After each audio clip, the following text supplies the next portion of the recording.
If the Miami Dolphins proved anything during this year's draft, it's that they know how to learn from previous mistakes. This four-man class might not make the same waves other teams will experience from a full slate of picks, but it served a specific purpose, addressing areas that nearly sank the Dolphins last season.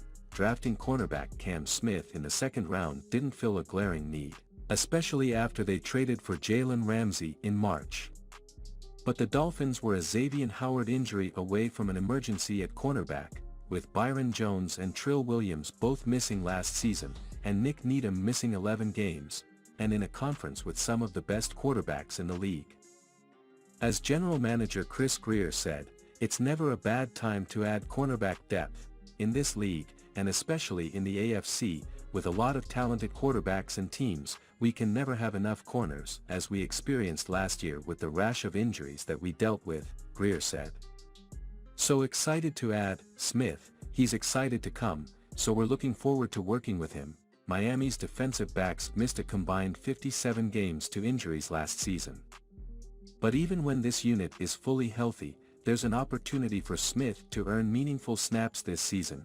Grier said Smith's flexibility convinced them he would be a good fit under new defensive coordinator Vic Fangio, who is keen to deploy 5 defensive backs more often than not. The cool thing about the defensive backfield in general, I think Vic has hit this on the head a number of times, but 5 DBs on the field, it happens almost 3/4 of the time in the National Football League now, Dolphins coach Mike McDaniel said.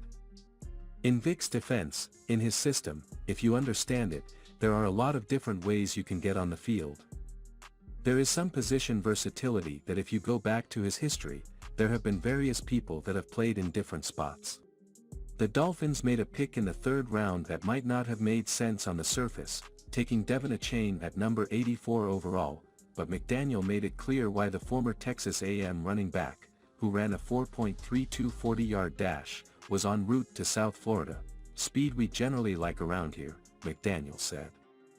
"But I think it's more of you feel like there's a fit in terms of a guy fitting within your existing team. You're always keeping in mind that you're adding players to the team and really think that that group in particular, the running back room for us is very important, and he is fast." Chris and I share that. We do have affection for that trait. The Dolphins re-signed their entire running backs room but lacked a productive third back behind Raheem Mostert and Jeff Wilson Jr. Achane should find a role as a versatile offensive weapon after catching 65 passes in his 3 seasons with the Aggies. Achane was the only player in college football to record a rushing, receiving and returning touchdown in each of the past 2 seasons. "I'm a very unique player. I have a very unique skill set," Achane said. "I can be at running back, I can line up at receiver, and they also might want to use me on special teams. So I feel like me having all those good abilities, I feel like it's hard for a defense to be able to cover us when we've already got threats that are already on the team.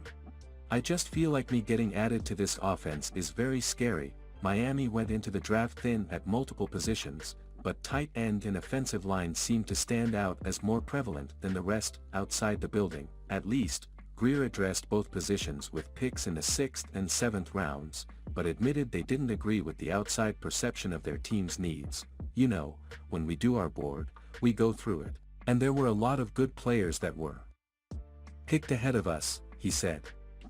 "We look at every position, we go through it. I think you guys are probably more worried than we are, in terms of the position depth at tight end and offensive line. But at the end of the day, we added a good football player, we're happy. And like we say, it doesn't end with the draft. There's still guys we're talking to in free agency, on the streets. So we're still working through it, and we'll keep adding the players we think fit for us."